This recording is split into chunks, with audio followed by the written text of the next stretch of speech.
The observation deck was silent, but for the low, resonant hum of the Starliner's engines. She stood at the massive transparasteel viewport, her face turned toward the imagined starlight. Her eyes, the color of tarnished silver, saw nothing. She was the only daughter of the High Sovereign of the Celestial Archonate, a political asset of immense value and profoundly, unalterably alone. Attendants came and went with soft steps and softer words, performing their duties with sterile efficiency. They addressed her as your luminescence, guided her when movement was required, and otherwise treated her not as a person, but as a fragile, breakable artifact. Her world was one of touch and sound.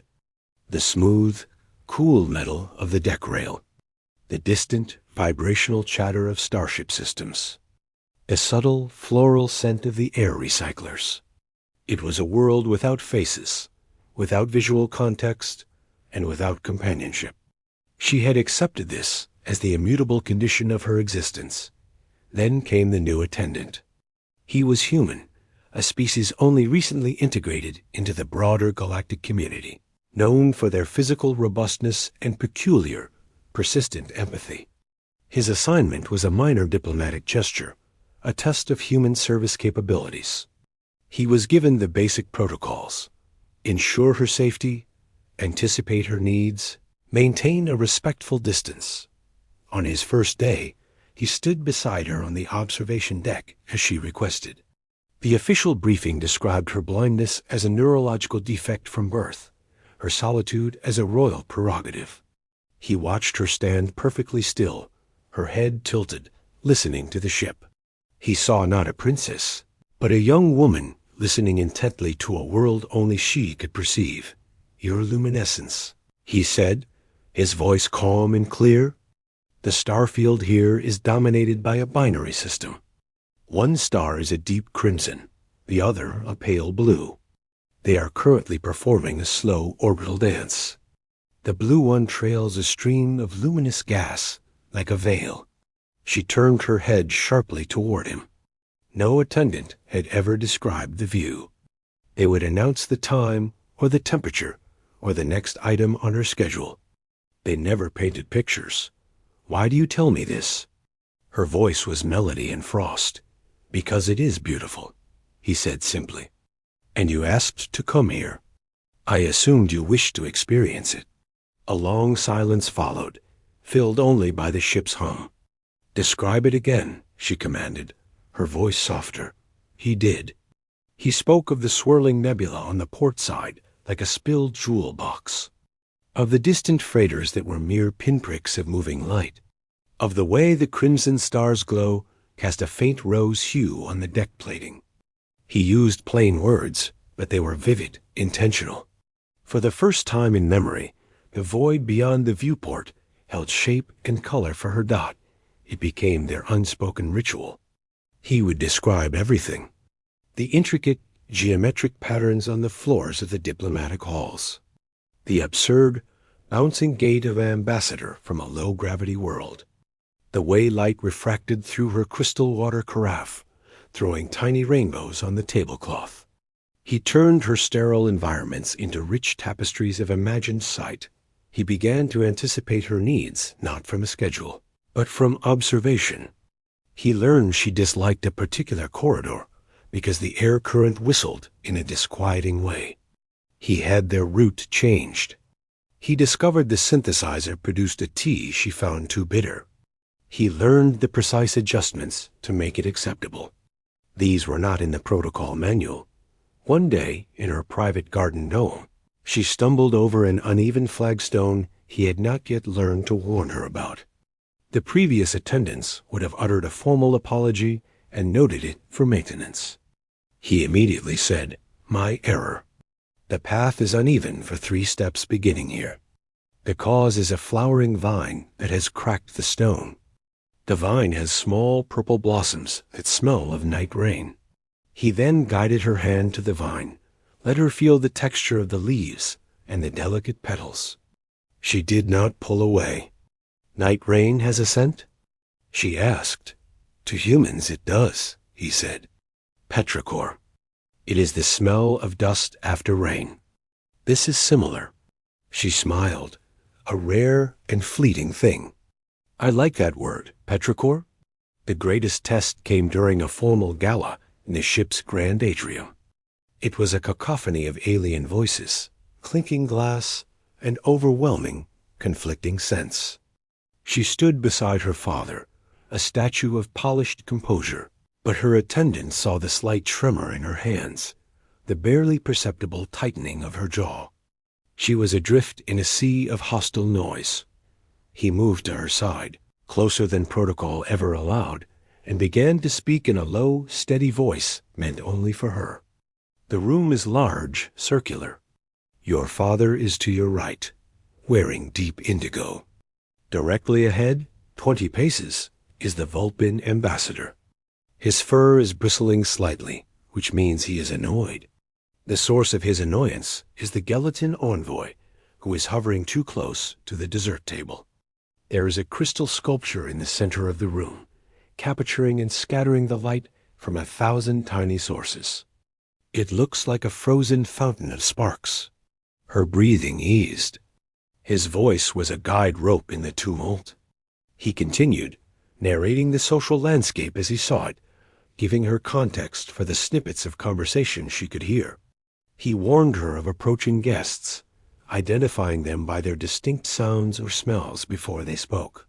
For the first time at such an event, she was not a passive icon, but an engaged participant.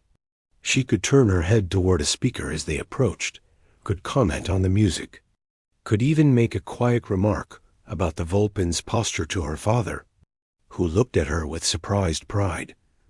After the event, alone in her chambers, she spoke. You reconfigured the world today. You turned chaos into a map I could follow. It was my duty, your luminescence. No, she said, turning her silver eyes toward the sound of his voice with an accuracy that was now uncanny. The others performed their duty. You performed. Kindness. Is this a human trait?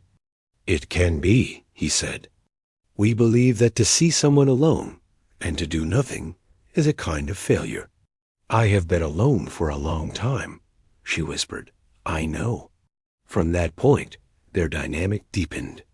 She began to ask questions, not about her surroundings, but about him, about Earth. He told her of oceans that were blue and vast, of mountains that scraped the sky, of forests where the light fell in green-gold shafts. He described the faces of his family, his mother's smile, his brother's unruly hair. He gave her the words for things she could never see, and through his words, she began to see them. She, in turn, shared her world.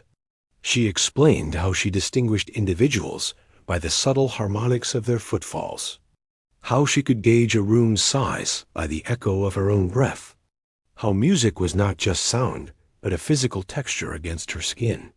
He listened, learned, and incorporated it into his guidance. He became more than an attendant.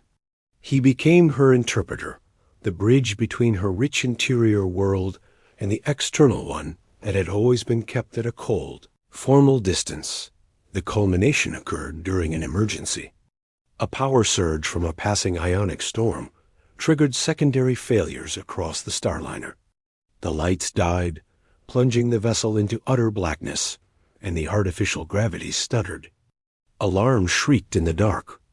In her chambers, she was thrown from her feet by the lurching deck. Fear, cold and familiar, gripped her. Darkness was her constant state, but this was a different darkness, chaotic, screaming and dangerous. Then his voice cut through the din, close and utterly calm. I am here. Gravity is unstable, but will hold. The alarms are for containment field integrity. It is a precaution. We are safe.